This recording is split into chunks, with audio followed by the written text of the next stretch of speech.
Update کریں گے آپ کو لاہور سے، جہاں پر کار کی ٹکر سے 1 سالہ بچے کے زخمی ہونے کا واقعہ رپورٹ ہوا۔ معصوم بچہ گھر کے باہر کھیل رہا تھا، ڈرائیور نے غفلت کا مظاہرہ کیا۔ یہ واقعہ تھانہ ستو قتلہ کے علاقے میں پیش آیا، جس کی فوٹیج منظر عام پر آ گئی ہے۔ پولیس نے واقعے میں ملوث کار ڈرائیور کو گرفتار کر لیا ہے۔ اسی پر مزید بات ہوگی خرم ملک سے۔ خرم بتائیے گا۔ جی بالکل، ستو قتلہ کے علاقے میں تیز رفتار کی گاڑی کی ٹکر سے 1 سالہ بچے کا زخمی ہونے کا یہ واقعہ ہے۔ ستو قتلہ پولیس نے واقعے میں ملوث کار ڈرائیور کو گرفتار کر لیا ہے۔ بچہ گھر کے باہر گلی میں کھیل رہا تھا، جبکہ ڈرائیور نے غفلت سے گاڑی چلاتے ہوئے بچے کو ٹکر ماری۔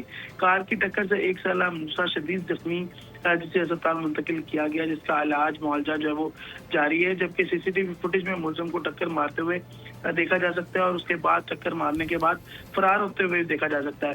ملزم حسین الحق کے خلاف مقدمہ درج کر کے انویسٹیگیشن ونگ کے حوالے کر دیا گیا ہے، جبکہ ملزم کے زیر استعمال گاڑی بھی پولیس نے تحویل میں لے لی ہے۔ عوام سے گزارش ہے کہ چھوٹے بچوں پر کڑی نظر رکھیں۔ ٹھیک ہے خرم، اس حوالے سے آپ آگاہ کریں۔ آپ کا بے حد شکریہ۔